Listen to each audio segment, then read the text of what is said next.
It's Thursday, 31 October. Oh, would you look at that? It's the end of another month. And happy Halloween to all you trick-or-treaters. Welcome to the PDB Afternoon Bulletin. I'm Mike Baker, your eyes and ears on the world stage. All right, let's get briefed. First up, we'll start off with some good news, or potentially good news, or possibly potentially some good news. Israel and Lebanon are reportedly closing in on a ceasefire.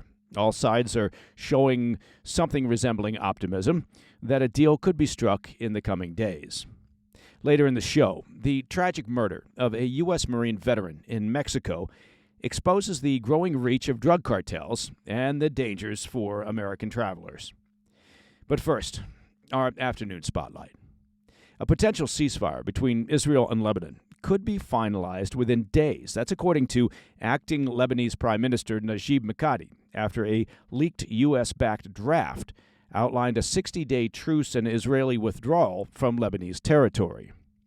Negotiations between Israel and Hezbollah advanced significantly in the past day, again according to the acting Prime Minister, inching closer to a ceasefire that would halt more than a year of escalating conflict. If enacted, this truce would mark a diplomatic success for Israel and Lebanon and the U.S., potentially stabilizing the volatile region.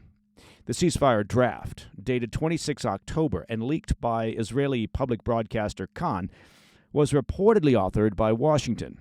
It proposes a 60-day truce, with Israeli forces initiating their withdrawal from Lebanese territory within the first week. Now, the draft includes steps toward a permanent ceasefire by invoking United Nations Resolutions 1701 and 1559. For background, Resolution 1701, passed after the 2006 Lebanon War, mandated the demilitarization of southern Lebanon under UN peacekeeping supervision. Resolution 1559, adopted in 2004, calls for the disbanding of all militias in Lebanon, including Hezbollah. Now, not to be churlish, but neither of those resolutions worked in the past. So, there's that. Under the draft, Lebanon would deploy approximately 10,000 Lebanese military troops to further enforce peace in the southern region, confiscating all non-state military infrastructure. Okay, look, here I go again, Mr. Churlish. The Lebanese military has proven itself to be ineffective over the years when it comes to exerting any control over Hezbollah. And now we're supposed to imagine that they're going to move into southern Lebanon and take Hezbollah's weapons away from them. Okay, to sustain the ceasefire, the draft suggests a monitoring and enforcement mechanism involving Israel, Lebanon, the U.S., and allied nations. This oversight body would address violations and facilitate intelligence sharing, with the U.S. pledging support for Israel's defensive actions if the ceasefire is breached. Additionally, the draft outlines that the U.S. would consult on any Israeli strikes in Lebanon, emphasizing civilian protection. Mikati expressed Lebanon's openness to invoking UN Resolution 1701 to establish a UN peacekeeping mission in southern Lebanon. Mikati also emphasized Lebanon's support for efforts toward demilitarization as part of a broader ceasefire agreement.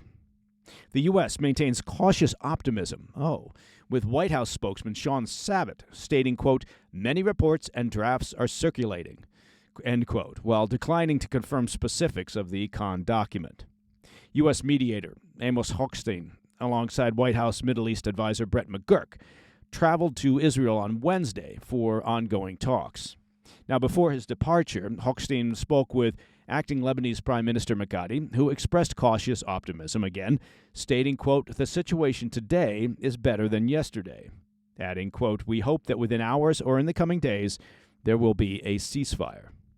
Mikati previously anticipated that a deal might only be possible after the U.S. presidential election. Yet Thursday's discussion with Hochstein and the developments surrounding the leak shifted his outlook, suggesting a truce could be feasible by early November.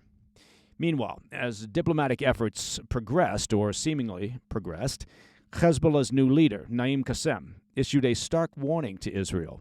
Following a drone attack by Hezbollah last week that reportedly reached Israeli Prime Minister Netanyahu's residence, Qassem stated, quote, "Netanyahu survived this time, but perhaps his time has not yet come." Qassem assumed leadership of Hezbollah after the death of Hassan Nasrallah in an Israeli airstrike, of course, last month. Now, optimism about potential ceasefires, whether with Hezbollah or Hamas, isn't anything new from the Biden-Harris White House. Over the past year, the White House has expressed optimism a number of times over potential negotiations, despite pessimistic stances from the key players, including Israel, Hamas, Qatar, and Egypt. So the cautious optimism from the White House concerning a potential Israel-Hezbollah ceasefire should be taken with a grain of salt. Rockets are still flying, and military operations inside Lebanon are still targeting Hezbollah fighters. While the White House would dearly love a ceasefire ahead of the elections in a few days, the combatants in this conflict are unlikely to bend to the whims of U.S. domestic politics. Slapping together a ceasefire based on previously unworkable UN resolutions in an effort to beat the clock on the U.S. election, well, it may kick the can down the road a bit, but it doesn't solve the problem for the long term. All right, coming up next, the tragic murder of a U.S. Marine veteran in Mexico raises serious concerns about cartel violence along popular travel routes. I'll have the details after the break.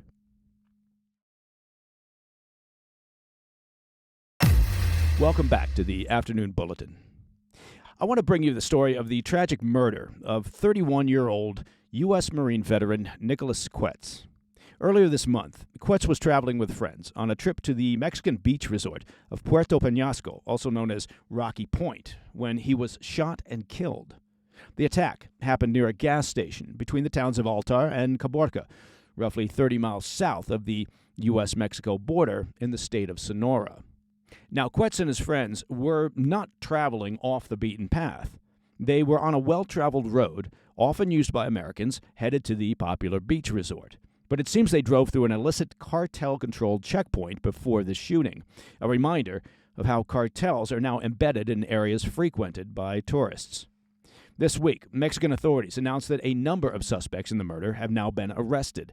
Mexican authorities, frankly, have a tendency to act quickly when they believe a crime could impact their tourism industry. One of the suspects reportedly had an outstanding warrant for desertion from Honduras's Presidential Honor Guard. Now, that's an elite military force tasked with protecting the Honduran president and other high-ranking officials. Mexican cartels frequently recruit former military members from Central and South America, adding trained personnel to their ranks. That suspect and a companion were killed on Tuesday after they opened fire on Mexican security forces. Mexican prosecutors have also detained two other suspects, one allegedly tied to the Delta Gang. That's a group that operates under the Chapitos, a faction of the notorious Sinaloa cartel. Security forces found firearms, drugs, and cash at the scene of their arrest.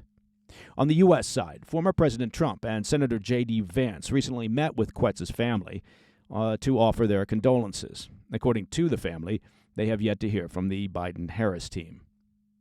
And that, my friends, is the PDB Afternoon Bulletin for Thursday, 31 October. Now, for those of you in the U.S., if you're out trick-or-treating tonight, well, please be safe, watch out for little goblins, and don't eat all the candy at once.